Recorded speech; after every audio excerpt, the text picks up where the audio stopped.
परम श्रद्धेय डॉक्टर गायत्री शर्मा जी को आग्रह करूंगा, जो वरिष्ठ कार्यकर्ता हैं शांति कुंज हरिद्वार से। आप हमारे समक्ष अपने विचार रखेंगी एक पावर पॉइंट प्रेजेंटेशन के थ्रू, और विषय बड़ा अद्भुत है, व्यक्ति निर्माण का मूलभूत आधार माँ का गर्भ, 19वां संस्कार। डॉक्टर गायत्री शर्मा जी, मैं संक्षिप्त परिचय आपका और कराऊं, शायद दस्सी सिंह साहब थोड़ा से। आप डायरेक्टर रही मेडिकल हेल्थ की, डायरेक्टर जनरल, और 2004 में आपने अपने कार्यकाल से वॉलंटरी रिटायरमेंट लेके और शांति कुंज की सेवा में।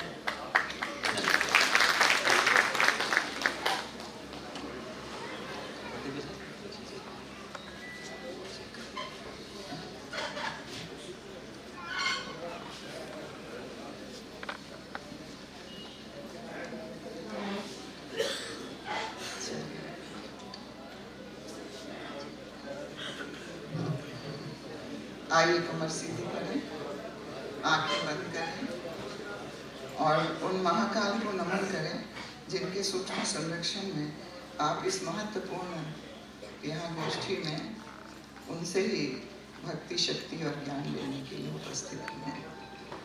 ओम अज्ञानतिमिरान्धस्य ज्ञानाञ्जन्य शलाकया चक्षुरुन्मीलितं येन तस्मै श्री गुरवे नमः। गायत्री मंत्र हमारे साथ साथ। ओम भूर्भुवः स्वः तत्सवितुर्वरेण्यं भर्गो देवस्य धीमहि धियो यो नः प्रचोदयात्। परम पूज्य गुरुदेव वंदनीय माता जी के सूक्ष्म संरक्षण में यहाँ पे उपस्थित हमारे मंचासीन वरिष्ठ आदरणीय भाई और यहाँ पे आए हुए प्यारी बहनों, आत्मीय बंधुओं, शांति कुंज हरिद्वार आप बहुत बार जा चुके होंगे। ये शांति कुंज हरिद्वार का एक दृश्य है, ये एक एकेडमी है, ये कोई ऐसा आश्रम नहीं है जहाँ पे हिंदू फिलॉसफी भी पढ़ाई जाती है या कुछ ऐसा हिंदू धर्म का प्रचार किया जाता है, बल्कि ये एकेडमी है जहाँ जीवन जीने की कला सिखाई जाती है, रिसर्च वर्क चलता है, कि वैज्ञानिक प्रतिपादन चलता है और लोग 9-9 दिन के लिए यहाँ आते हैं और निःशुल्क यहाँ पे व्यवस्था है खाने पीने और रहने की, जो परमिशन लेके आते हैं। ये उसका दृश्य है। ये संरक्षक परम पूज्य गुरुदेव वंदनीय माता जी हैं, जिन्होंने एक नहीं दो नहीं बल्कि 3200 पुस्तकों का जिन्होंने लिखा है।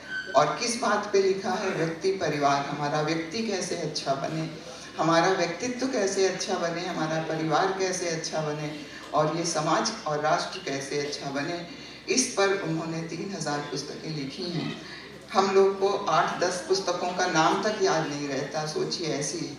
ये वो स्थान है शांति कुंज का जहाँ ऋषि विश्वामित्र ने तप करके गायत्री मंत्र को उतारा था। ये परम पूज्य गुरुदेव ने अपनी दृढ़ दृष्टि से देखा, जिसकी कि वहाँ गायत्री माता की स्थापना हुई है। ये वो दिव्य स्थल है। ये गायत्री माता के सामने ये अखंड ज्योति है, जिसको कि परम पूज्य गुरुदेव ने 1926 में जलाया था और जिसके सामने उन्होंने तप किया था जौ की रोटी और छाछ खा करके, और 24-24 लाख के उन्होंने 24 पुरुष चरण किया। भरी जवानी में 15 वर्ष से लेकर के 45 वर्ष की जवानी में उन्होंने ये तप किया। किस लिए? कि हमारे परिवार का, हमारे समाज का, हमारे राष्ट्र का उद्धार है और फिर से ये राष्ट्र अपनी गरिमा को पहचान सके और उस पर आ सके। ये एक ब्रह्म वर्चस्व संस्थान है, उसी का एक्सटेंशन ये देव संस्कृति विश्वविद्यालय है, जिसमें कि हमारी रिसर्चेज होती हैं कि अध्यात्म कोई पाखंड नहीं है। अध्यात्म जो है विज्ञान है और इसका वैज्ञानिक प्रतिपादन ही है जो आपको आज गर्भ संस्कार के या पुंसवन संस्कार के बारे में बताया जाएगा। विषय है व्यक्तित्व निर्माण का मूल आधार माँ का गर्भ। हमारे ऋषि जो थे वो वैज्ञानिक थे, अध्यात्म जगत के, नेचर के और मनोविज्ञान के। उन्होंने ये देखा जब शरीर से एक जीवात्मा निकलती है तो वो जब दूसरे शरीर में प्रवेश करती है तो अपने साथ बहुत सारे इम्प्रेशंस लेके जाती है, बहुत सारे अच्छे बुरे वो संस्कार लेके जाती है। और ये संस्कार यदि बने रहें तो उसके अंदर जो है वो संस्कार जो है बुरे संस्कार और बढ़ते चले जाते हैं। इसलिए उन्होंने उन संस्कारों को, बुरे संस्कारों को परिमार्जित करने के लिए, परिशोधित करने के लिए, अच्छे संस्कारों की स्थापना के लिए उन्होंने कुछ आध्यात्मिक उपचार निकाले। उन्होंने, जैसे डॉक्टर होता है वो शरीर को स्वस्थ रखने के लिए कई उपचार निकालता है, उसमें इंजेक्शन लगाता है, गोली लगाता है। गर्भ से ही हमारी डॉक्टर्स जो हैं वो इंजेक्शन लगाना शुरू करती हैं, आयरन कैल्शियम की गोली देना शुरू करती हैं। उसी तरह से हमारे ऋषियों ने सूक्ष्म उपचार निकाले और ये सूक्ष्म उपचार को ही हम संस्कार कहते हैं। और ये कुल तो 16 संस्कार हैं। अभी डॉक्टर साहब ने बताया कि 12 संस्कार जो हैं वो अब मनाए जाते हैं, जिसमें 2 संस्कार जुड़ गए हैं, जन्म दिवोत्सव और विवाह दिवोत्सव। गुरुदेव ने कहा ये हर साल आते हैं और ये मनुष्य के सबकॉन्शियस माइंड को, उसके अचेतन मस्तिष्क को जो है वो परिष्कृत करते चले जाते हैं और वो संकल्प लेता है तो एक अच्छा इंसान बनता चला जाता है। ये हम आपको दिखाना चाहते हैं कि ये मनुष्य के 3 शरीर होते हैं। ये 3 शरीर होते हैं, एक सूक्ष्म होता है और एक बहुत दूर हो गया, एक ये सूक्ष्म स्थूल शरीर होता है। स्थूल मीन्स जिससे कि आप यहाँ बैठे हुए हैं, आपकी इंद्रियां, हाथ पैर, जिससे कि आप चलते फिरते हैं, और वो है जिसको कि हम और आप अच्छा बनाने की कोशिश करते हैं। तो अगर ये बहुत अच्छा बन गया और आपका सूक्ष्म शरीर जिसमें कि आपका मन संस्थान है, अभी बताया गया कि उसके अंदर मन होता है, बुद्धि होती है, ये उसकी सुपरफिशियल लेयर है। और उसके अंदर एक डीप लेयर होती है जिसको चित्त कहते हैं, जिसको कि अध्यात्म की भाषा में चित्रगुप्त कहते हैं, और जिसको कि हम लोग सबकॉन्शियस माइंड कहते हैं, जिसमें कि वो जो है वो संस्कार पूर्व जन्म के आते हैं और इस पूरे जन्म के जिसमें वो जन्म लेता है उसमें जो है वो इकट्ठा होते चले जाते हैं, और अच्छे संस्कार मिल गए तो अच्छे बन जाते हैं और बुरे संस्कार मिल गए तो बुरे बन जाते हैं। तो ये आपका सूक्ष्म शरीर है। तो अगर आपका स्थूल शरीर बहुत अच्छा हो गया, ताकतवर हो गया, खूब खाया पिया, एक्सरसाइज किया, और आपका मन और बुद्धि अशुद्ध हो गई तो क्या होता है? हम बाहुबली बन जाते हैं। हम समाज में और अपने परिवार में कैसी कैसी हरकत करते हैं। तो इसलिए ऋषियों ने देखा कि स्थूल शरीर ही नहीं बल्कि उसके सूक्ष्म शरीर को भी स्वस्थ होना बहुत जरूरी है। और उसके अंदर एक कारण, कॉजल बॉडी होती है, जिसके कारण हम और आप जिंदा हैं, जो कि आत्मा के बहुत निकट होता है। और आत्मा के गुण क्या होते हैं? जो ईश्वर के गुण हैं, जो सद्गुण होते हैं, जिसमें प्रेम, करुणा, ममता, उदारता, दया, सहयोग और सहकार की वृत्ति आती है।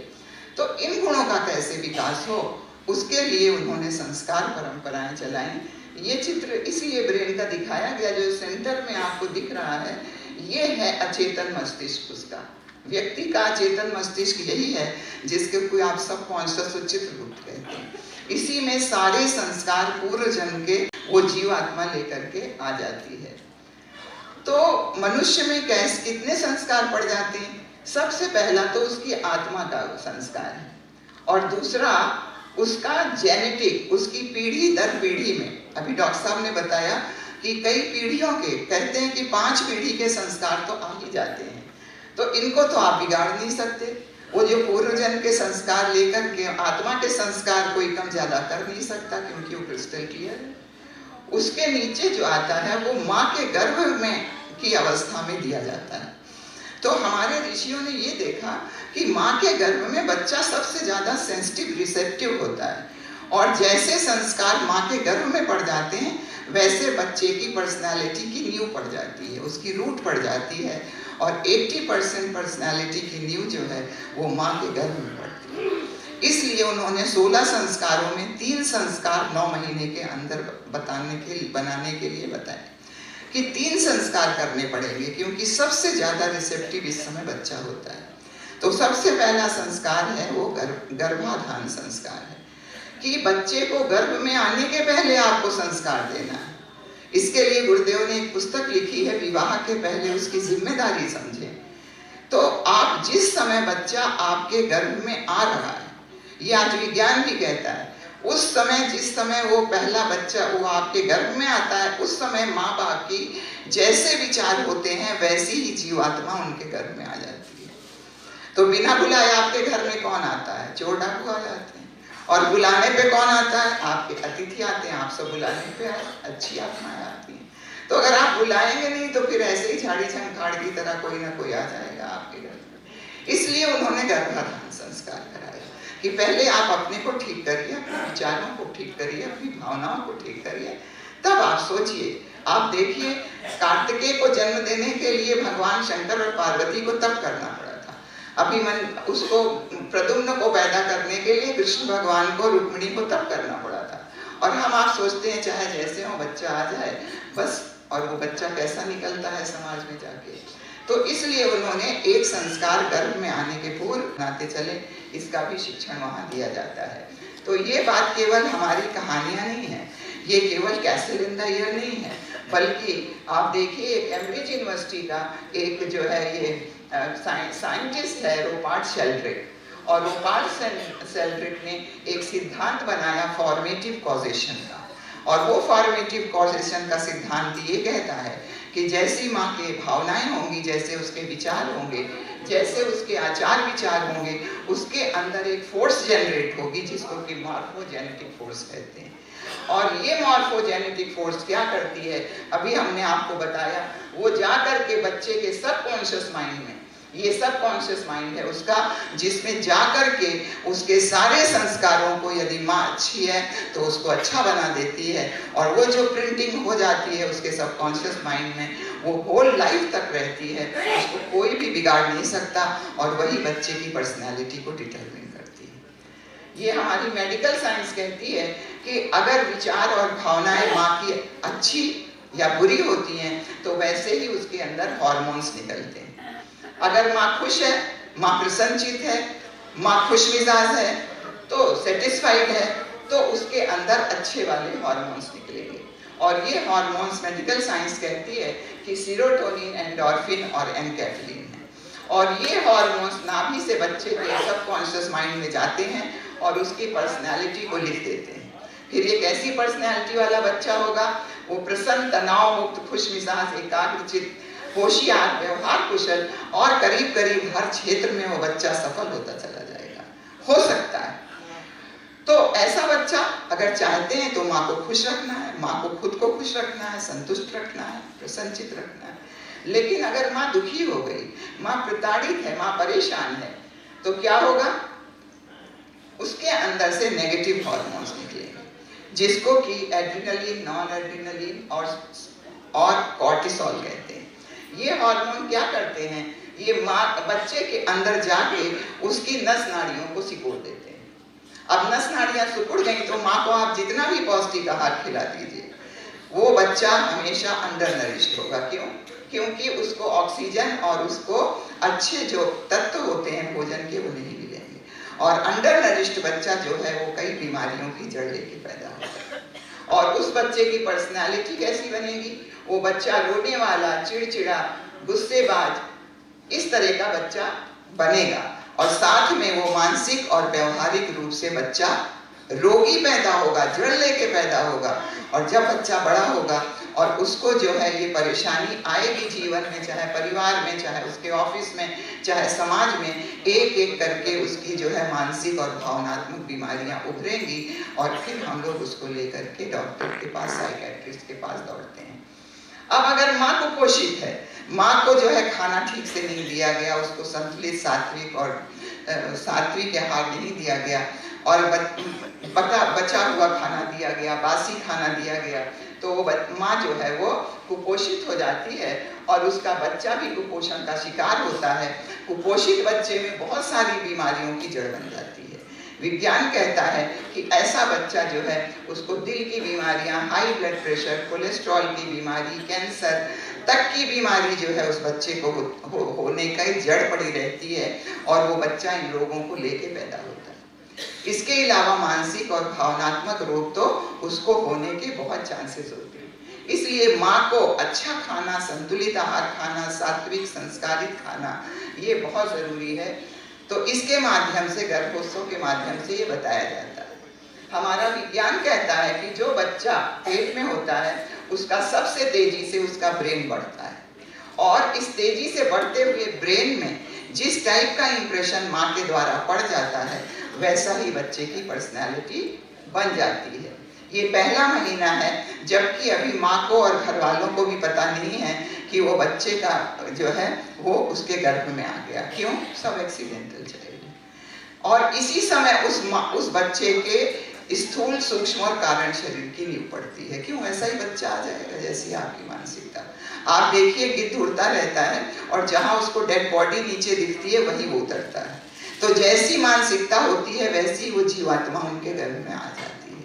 इसलिए हमारे ऋषियों ने ये पहले महीने के पूर्व उनको तैयारी करने को, और गर्भाधान संस्कार ये वैज्ञानिक है इसलिए इसको करना चाहिए, लेकिन अभी कोई नहीं कर रहा है, इसलिए गुरुदेव ने इसको स्किप कर दिया है। तो ये तीसरा महीना है जिसमें कि आप पुंसवन संस्कार सब लोग जानते हैं। तो पुंसवन संस्कार क्यों कराया जाता था? हमारे ऋषियों ने ये देखा होगा, आज तो विज्ञान देख रहा है कि उस समय ब्रेन सेल जो है बच्चे की वो 2,50,000 पर मिनट की रफ्तार से बढ़ती है, और उस बच्चा अब वो सुनने भी लगता है, सूंघने भी लगता है और स्वाद भी लेने लगता है।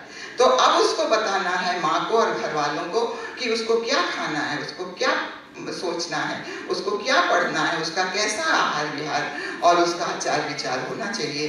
इसलिए तीसरे महीने में पुंसवन संस्कार हमारे ऋषियों ने बताया था, जो कि आज जो है तीसरे महीने में शांति कुंज से कराया जाता है। आपके नोएडा, गाजियाबाद, दिल्ली में भी ये संस्कार कराए जा रहे हैं, वो आपको हमारे शर्मा जी बताएंगे। ये 7वां महीना है जिसमें हमने आपको बताया सीमांतों में केवल ये संस्कार की खाना पूरी आजकल चलती है। ये क्यों हमारे ऋषियों ने कहा? क्योंकि अब बच्चे की ब्रेन सेल जो है वो 5 लाख पर मिनट की रफ्तार से बढ़ती है। ना केवल ब्रेन सेल्स की बढ़ती हैं, बल्कि अब बच्चे के अंदर भावना का इमोशनल सेंटर बन जाता है। अब माँ दुखी है तो बच्चा भी दुखी होगा, और माँ खुश है तो बच्चा भी खुश होगा, और जैसी माँ होगी वैसा ही बच्चे की पर्सनालिटी बनने लगेगी। तो आप देखिए, एक वीडियो के माध्यम से हम दिखाना चाहते हैं कि एक माँ बाप हैं, वो बहुत लड़ाई झगड़ा करते हैं, चीखते चिल्लाते रहते हैं। तो बच्चा सोते सोते जो है वो टेंशन में आ जाता है, और टेंशन में आ जाएगा तो उसके नेगेटिव हार्मोन्स उस बच्चे की पर्सनालिटी वैसी ही बना देंगे।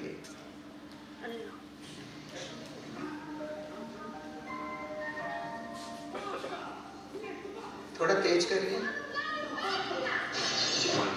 अब ये एक दूसरी माँ है जो बहुत खुश रहती है, प्रसन्न रहती है, अपने बच्चे को अच्छी पेट में से ही उसको मालूम है बच्चा सुन रहा है, तो अच्छी कहानियाँ सुनाती है, अच्छी बातें करती है। उसके घर वाले भी, जैसे बेटी घर में आ जाती है तो उसको अच्छी अपने साथ बिठा के खाना खिलाते हैं, बातें करते हैं, और उसको साथ में सब लोग पूजा उपासना करते हैं।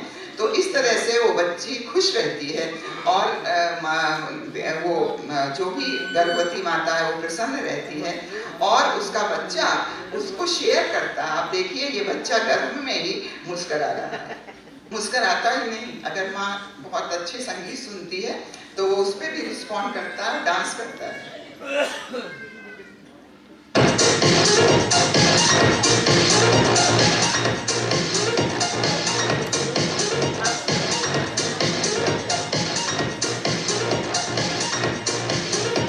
तो माँ को कौन से संगीत सुनने चाहिए?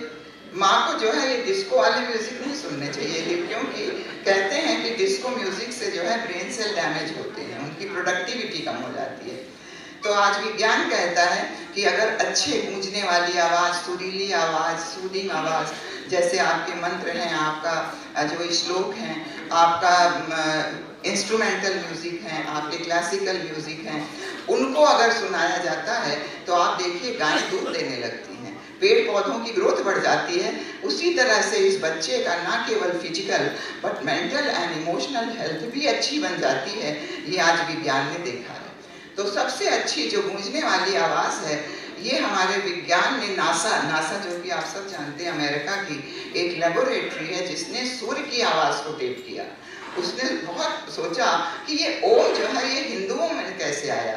और ओम जो है वो सूर्य का ये कहते हैं मंत्र है। तो उन्होंने बहुत प्रयास से उसको टेप किया और आप देखिए कि उन्होंने बताया कि ये सूर्य का आवाज जो है वो ears can hear it. The sound of the sun recorded by NASA is precisely as the ancient Hindus had described it in the Vedas thousands of years ago. It is a mantra that can be intoned with human speech as Om.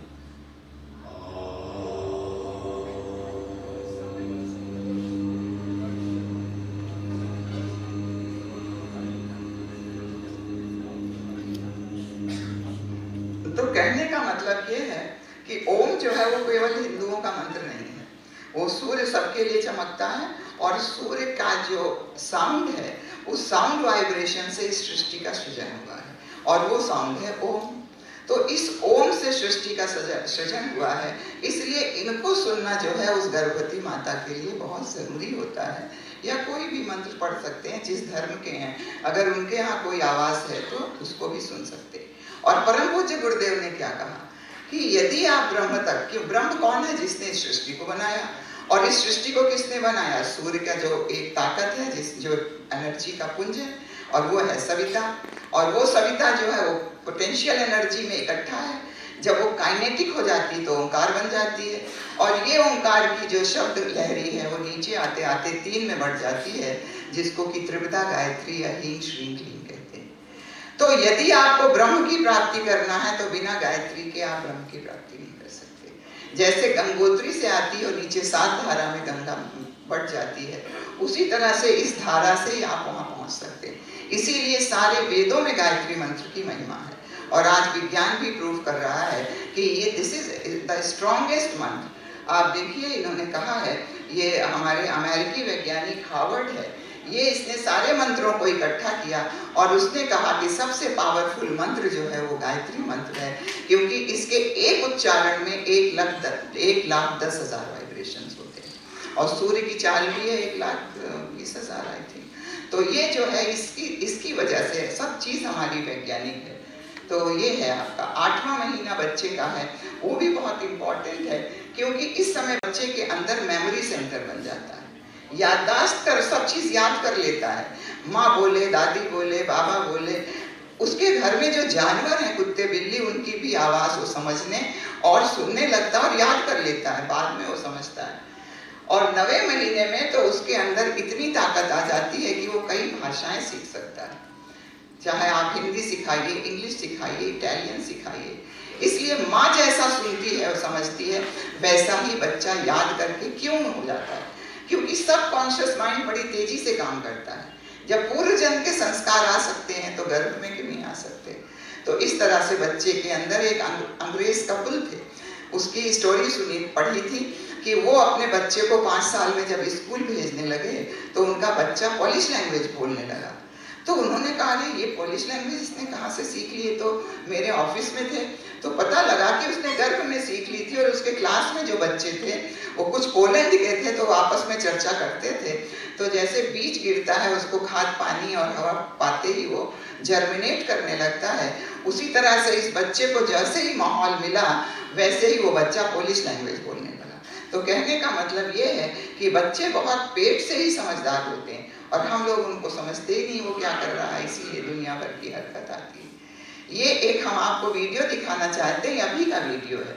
इस महिला ने अपने बच्चे को वैज्ञानिक बनाने की सोची, और इसने गर्भ से ही उसको पढ़ाना शुरू कर दिया। अब आप सोचिए कि बच्चा 2 साल में बोलना सीखता है, ये विज्ञान कहता है, मेडिकल साइंस कहती है। लेकिन ये बच्चा 1.5 साल में बोलने ही नहीं लगा, बल्कि आप देखिए पढ़ने भी लगा।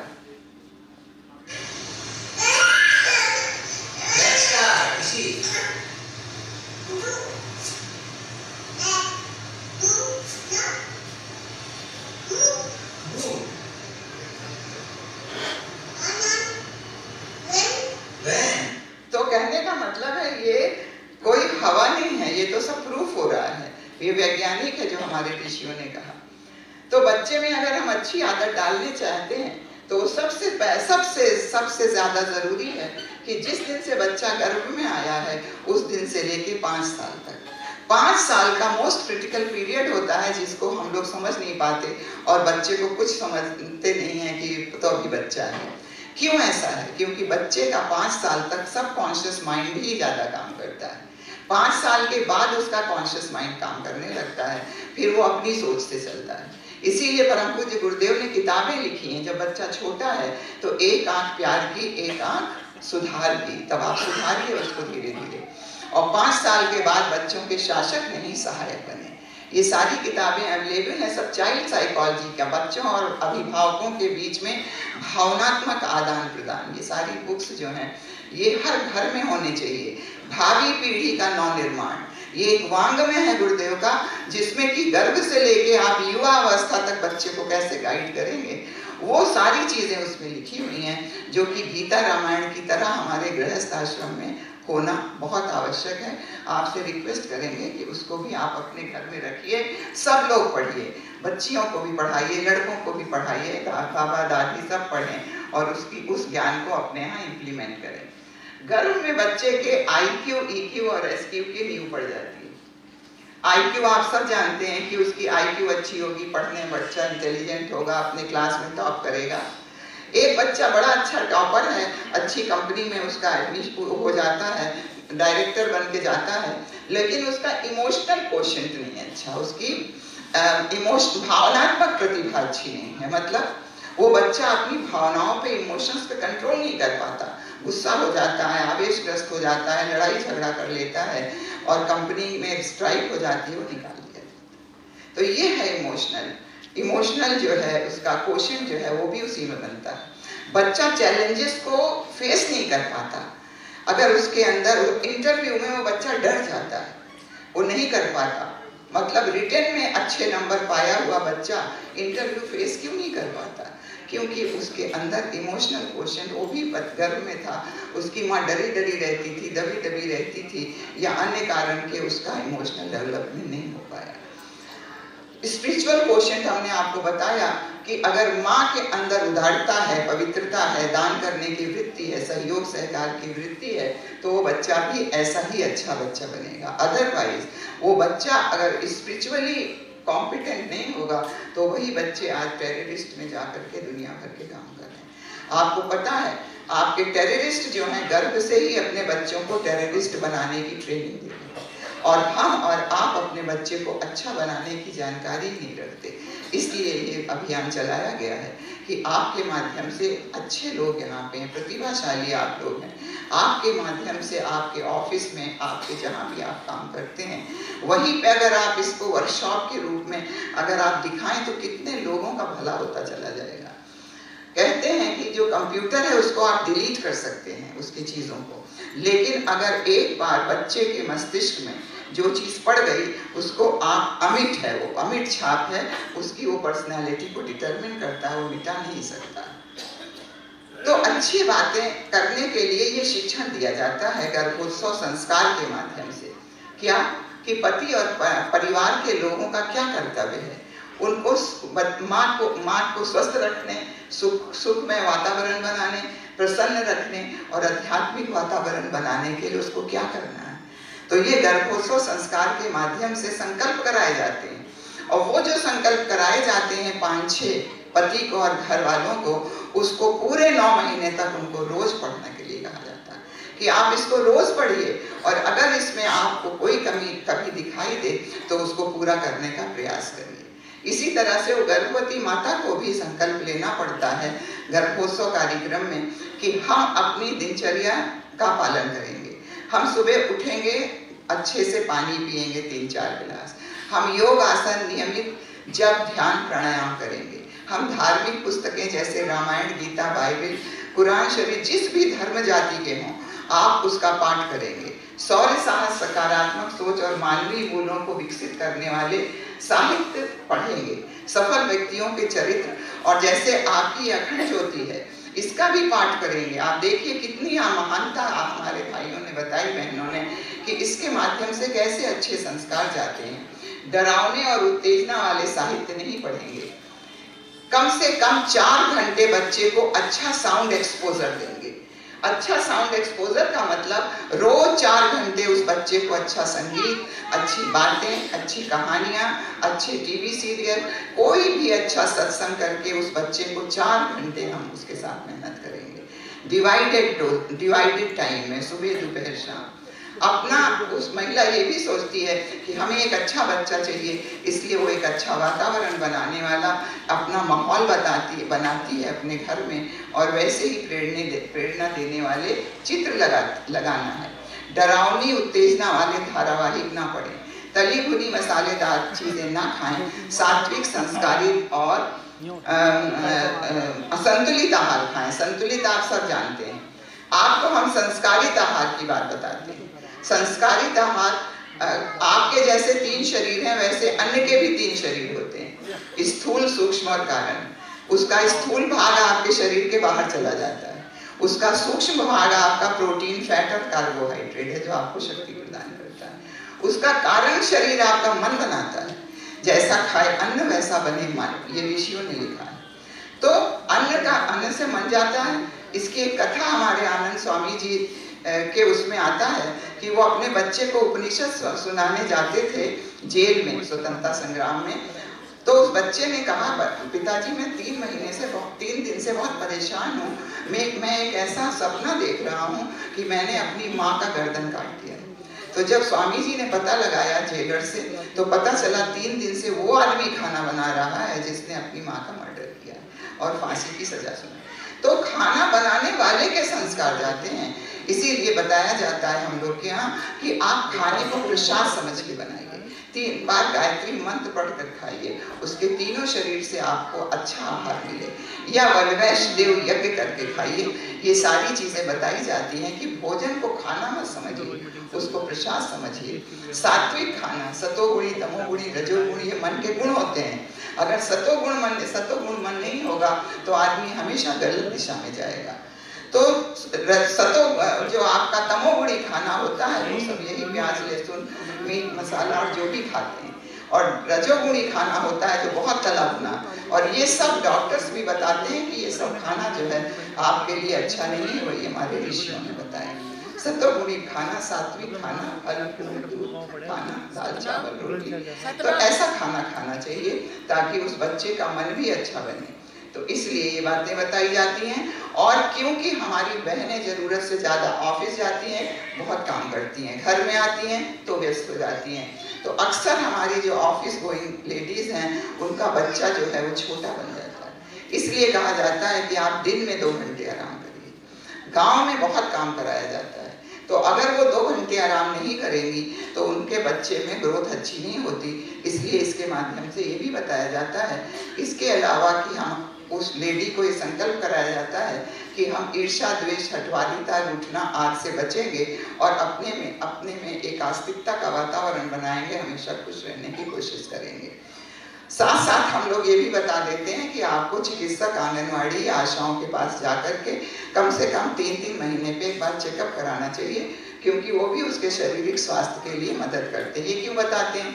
क्योंकि गांव में, हमारे उत्तरांचल में तो अभी भी ये भ्रम है कि इंजेक्शन और गोली के माध्यम से नसबंदी की दवा खिला दी जाती है। तो इसलिए ये भी धर्मतंत्र से बताया जाता है, क्योंकि धर्मतंत्र से जो बातें बताई जाती हैं उसको लोग समझते हैं और उस पर चलने की कोशिश करते हैं।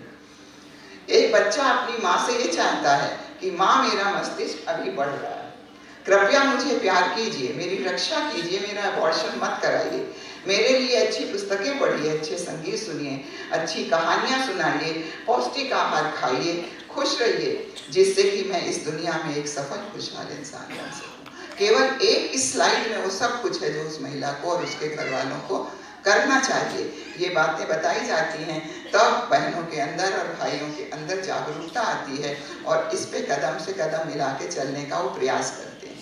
तो ये पुंसवन संस्कार है, तो ये कोई ऐसे चीज नहीं है, ये गर्भ विज्ञान का एक आध्यात्मिक, सामाजिक और मनोवैज्ञानिक शिक्षण है, जिसमें कि माँ को और घर वालों को बच्चे के शारीरिक, मानसिक और भावनात्मक रूप से उसको स्वस्थ बनाने के लिए, उसको अच्छा बनाने के लिए शिक्षण दिया जाता है।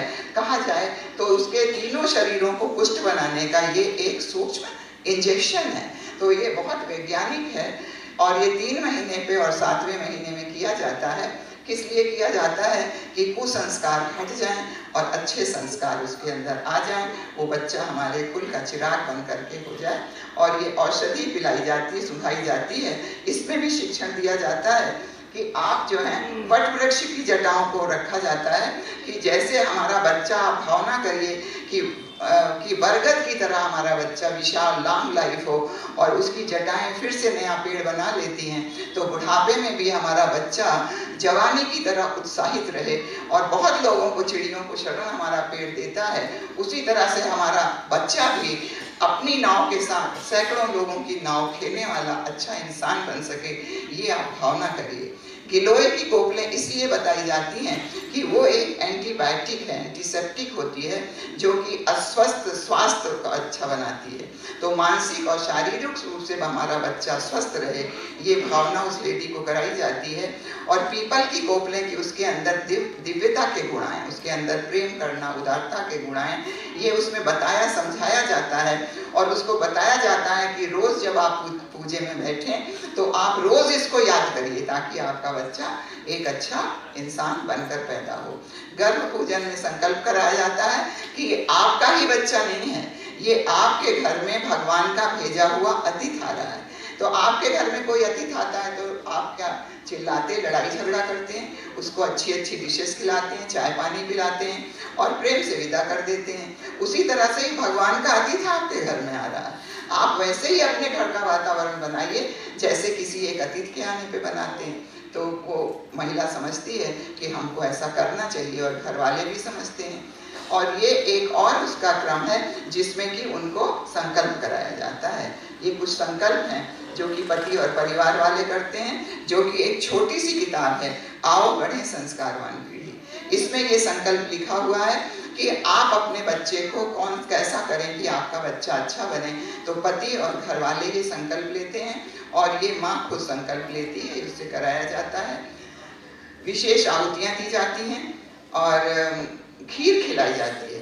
कहते हैं कि खीर खिलाने का ऋषियों ने इसलिए शायद ये चलाया कि जिस एमनियोटिक फ्लूइड में वो रहता है उसका स्वाद मीठा होता है, तो बच्चे को स्वाद अच्छा लगता है। और खीर के माध्यम से आप देखते हैं कि राम लक्ष्मण भरत शत्रुघ्न पैदा हो गए, तो इसके माध्यम से, मंत्रों के माध्यम से वो जो है गुड़ जो है वो बच्चे में जाता है। तो इस तरह से इसके माध्यम से बताया जाता है। और गिफ्ट में आप कपड़े और जो भी आप देते हैं वो, उसके अलावा सबसे इम्पोर्टेंट है कि गिफ्ट में उसको ये पुस्तकों का सेट दीजिए। ये पुस्तकों का सेट आओ बढ़े संस्कारवान पीढ़ी भाग 1। ये भाग 1 इतनी इम्पोर्टेंट पुस्तक है गर्भवती माताओं को और उसके घर वालों के लिए कि जो चीज डॉक्टर या घर वाले नहीं जानते वो भी ये शांति कुंज ने तैयार की है। क्या? उस महिला को कौन सा योग व्यायाम करना चाहिए, उस महिला को कौन सा प्राणायाम करना चाहिए, उस महिला को कब और कौन सा खाना खाना चाहिए, उसको कैसे उठना बैठना चाहिए, उसकी डेली रूटीन कैसी होनी चाहिए, वो सब इस छोटी पुस्तक में लिखी हुई है। इस छोटी पुस्तक का जो शिक्षण है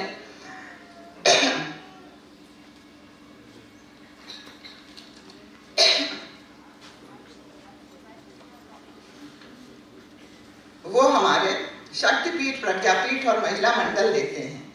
9 महीने में 9 दिन का शिक्षण चलता है और गर्भवती माताएं इसका शिक्षण लेकर के अपने लिए अच्छा बच्चा पैदा कर रही हैं। इसमें बहुत सी ऐसी वो हैं, चाइल्ड साइकोलॉजी की किताबें हैं। तो ये सारी चाइल्ड बालकों का भावनात्मक निर्माण, गृहस्थ के पहले उसकी जिम्मेदारी समझे, बच्चों के शासक नहीं सहायक बने, ये सारी कुछ, और साथ में हमारी भावी पीढ़ी और उसका नॉलेज, सबसे इम्पोर्टेंट बुक है ये। इसके अलावा उसको पढ़ना कौन सा चाहिए? ये कहानी की कुछ किताबें भी गुरुदेव ने लिखी हैं, ये कहानी की छोटी छोटी किताबें हैं। इसके अलावा ये वांग्मय है, वे जो मर कर अमर हो गए, विश्व की महान नारियां, अगर ये भी पढ़ लें तो नहीं तो क्या पढ़ेंगी फिर? जो उनके यहाँ स्टोरी बुक आती हैं वो पढ़ लेंगी, चंपक नंदन और बेताल की कथा पढ़ के वैसा ही बच्चा बन जाएगा। और ये देखिए छोटी किताब में ये एक्सरसाइजेस लिखी हैं कि आपको कैसे लेटना है, कैसे बैठना है, ये सारी चीजें, इसका सबका शिक्षण हमारे भाई बहन देते हैं शक्तिपीठों पे। ये क्या खाना है, ये है, ये हैंड बिल्स हैं जिसके माध्यम से हम लोग जो हैं वो बताते हैं, लोगों को दे देते हैं अखबारों के माध्यम से, डॉक्टरों के यहाँ, आंगनवाड़ी आंगनवाड़ी में सब जगह इसको बांट दिया जाता है, हमारे कार्यकर्ता बांटते हैं। आप भी अपने ऑफिस में दे सकते हैं। जहाँ कहीं आपके यहाँ पे गाजियाबाद में संस्कार ये कराए जाते हों, उनका पता यहाँ लिख दीजिए, ताकि वो जो आपके यहाँ ऑफिस में लोग आते हैं अपने घर ले जाएं। और उनको अगर अच्छे बच्चे पैदा करने हैं तो उनका संपर्क सूत्र लिखवा दीजिए, फ़ोन नंबर, ताकि वो संपर्क करें और वहाँ पे जा कर के वो अपने संस्कारों के माध्यम से इसको जानकारी करें। आप अपने यहाँ ऑफिस में इस टाइप का एक अवेयरनेस प्रोग्राम भी चला सकते हैं।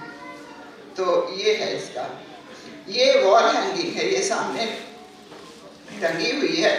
तो ये वॉल हैंगिंग टंगी हुई है, ये वॉल हैंगिंग टांग सकते हैं, आप कहीं भी टांग लीजिए, अपने ऑफिस में या कहीं भी टांग सकते हैं। तो हर आदमी को एक ऐसा, ये इसमें असल में करेंगे इस वाले स्पीकर,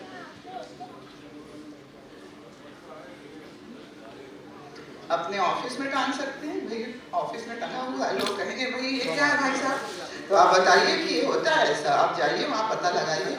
या एक सामाजिक आप सामूहिक कार्यक्रम भी चला सकते हैं। और ये फोल्डर है, जिस फोल्डर को आप बांट सकते हैं, ये फोल्डर भी है, वो देंगे आपको हमारे शर्मा जी भाई साहब। ये कुछ होल्डिंग है जो कि हम लोग डॉक्टरों के यहाँ, आंगनवाड़ी आशाओं के यहाँ लगवाते हैं, चौराहों पे लगा देते हैं। तो इस तरह से ये हमारे वो हैं, स्टिकर्स हैं।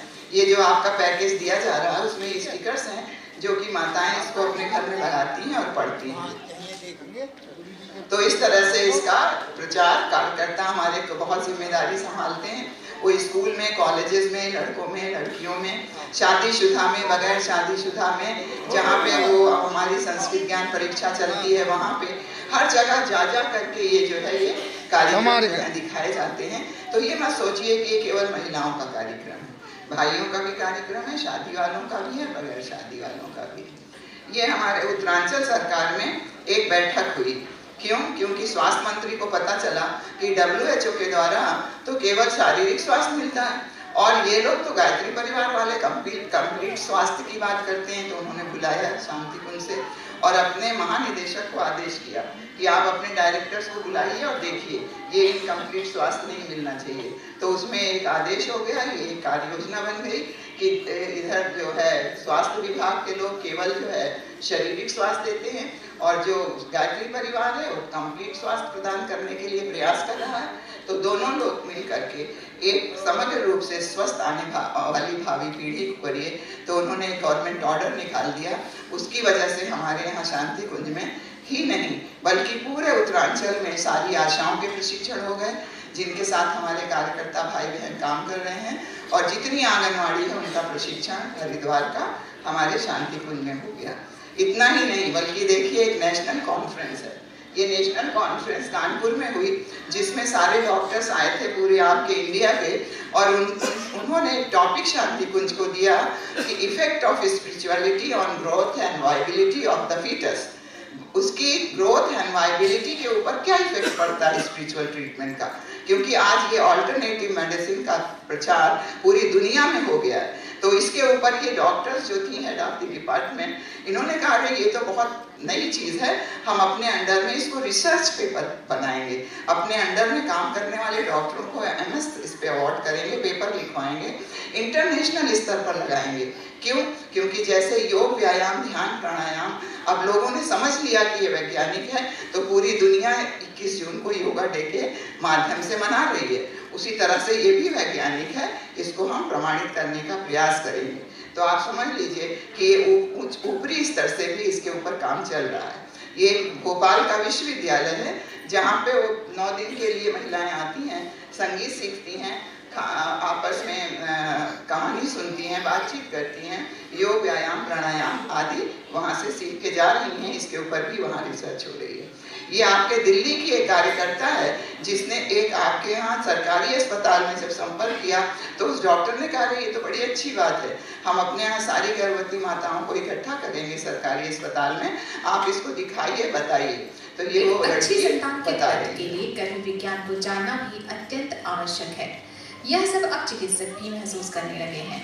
रोहिणी के अम्बेडकर अस्पताल जैसे सरकारी अस्पताल में आयोजित गर्भ विज्ञान कार्यशाला को देखकर तो ऐसा ही लगता है चामुंडा ट्रस्ट एवं चामुंडा महिला मंडल द्वारा आयोजित गर्भ विज्ञान विषय पर चल रही इस कार्यशाला में प्रोजेक्टर और प्रचार सामग्री के साथ गर्भवती महिलाओं को यह समझाया जा रहा है कि यदि उन्हें अच्छे संस्कार, साहसी और सकारात्मक सोच वाली संतान चाहिए तो उन्हें गर्भ विज्ञान को जान लेना चाहिए। मतलब कहने का है कि ये हर जगह जहाँ भी जाइए हर आदमी इसको एक्सेप्ट कर रहा है और करना भी चाहिए। ये शांति कुंज में जब से ये प्रशिक्षण हुआ है तो आंगनवाड़ी ये हमारे शांति कुंज के कार्यकर्ता नहीं है, ये हमारे हरिद्वार के क्षेत्रीय कार्यकर्ता हैं। ये आंगनवाड़ी सेंटर पे जाते हैं और वहाँ जब इसको दिखा करके बताते हैं तो आप ये देखिए मुसलमान बहनें भी तैयार हो जा रही हैं। वो कह रही हमें भी अच्छा बच्चा चाहिए। अरे बहन जी आप तो कहे आपके घर वाले जी नहीं, हम घर वालों को समझा लेंगे। और ये देखिए मुसलमान बहनें भी पुंसवन संस्कार करा रही हैं। इसी तरह से हमारे ये रुड़की के भाई हैं जो कि अन्नप्राशन संस्कार करा रहे हैं और देखिए मुसलमान बहनें भी बैठी हैं। तो कहने का मतलब है ये किसी एक जाति धर्म की बात नहीं है, ये एक अच्छा इंसान पैदा करने की बात है जिसको कि हर धर्म, जाति और संप्रदाय के लोग मान रहे हैं। ये अहमदाबाद में अभी 108 कुंडी यज्ञ हुआ था जिसमें श्रद्धेय हमारे डॉक्टर प्रणव पांड्या जी और श्रद्धेया शैल जी गई थी। वहाँ देखिए 5000 संस्कार हुए क्योंकि वहाँ के भाई बहनों ने बहुत प्रचार किया था ये दिखा दिखा के। वहाँ 5000 हुआ और देखिए मुसलमान बहनें बैठी हैं और ये जी से आशीर्वाद ले रही हैं। तो ये कहने का मतलब है ये क्रांति आई हुई है, ये एक आंधी और तूफान आया हुआ है अच्छे बच्चे के पैदा करने के लिए। जैसे आंधी में तिनका तूफान में उड़ने लगता है उसी तरह से अच्छे बच्चे पैदा करने के लिए यदि आप जरा सा प्रयास अपने घर, परिवार, समाज या अपने ऑफिस में करेंगे आप निश्चित मानिए आप एक बहुत बड़ा कार्य, अच्छा संतान पैदा करने में लगाएंगे। तो कहने का मतलब है ये सारी की सारी जो है मीडिया प्रेस कवरेज हो रही है और ये सीएमओ है हमारे हरिद्वार की जो कि अपनी आशाओं को एड्रेस कर रही हैं कि आपको जाके ये काम कराना है। तो इस तरह से ये गर्भ संस्कार जो है इसका अवेयरनेस प्रोग्राम ये है जो हमने आपको दिखाया। और जो गर्भ संस्कार होता है वो मुश्किल से आधे घंटे में हो जाता है बिना किसी, अब जैसे मुसलमान कराएगी तो उससे ये नहीं कहा जाता आप चंदन लगा लीजिए, उसको कहा जाता है आप हाथ सर पे रखिए और ये भावना करिए हमारा मस्तिष्क शीतल हो रहा है, शांत हो रहा है, संतुलित हो रहा है ताकि आपका बच्चा भी संतुलित। कलावा नहीं बांधते, उनको ये कहते हैं जो आज आप संकल्प ले रही हैं उसको 9 महीने तक निभाइएगा। तो इस तरह से ये एक बहुत अच्छा कार्यक्रम चला है और आपके माध्यम से जरूर आपके गाजियाबाद में क्रांति करेगा। अब मेरी बात समाप्त हो गई। ओम शांति।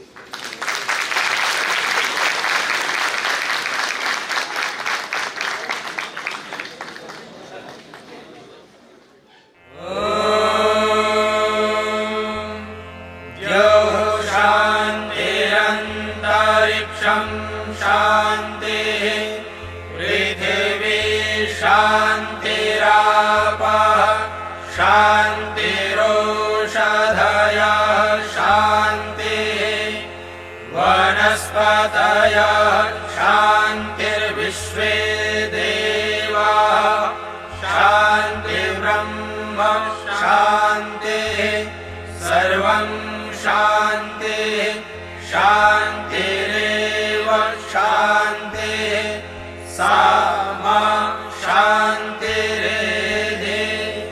ॐ शांतिः शांतिः शांतिः।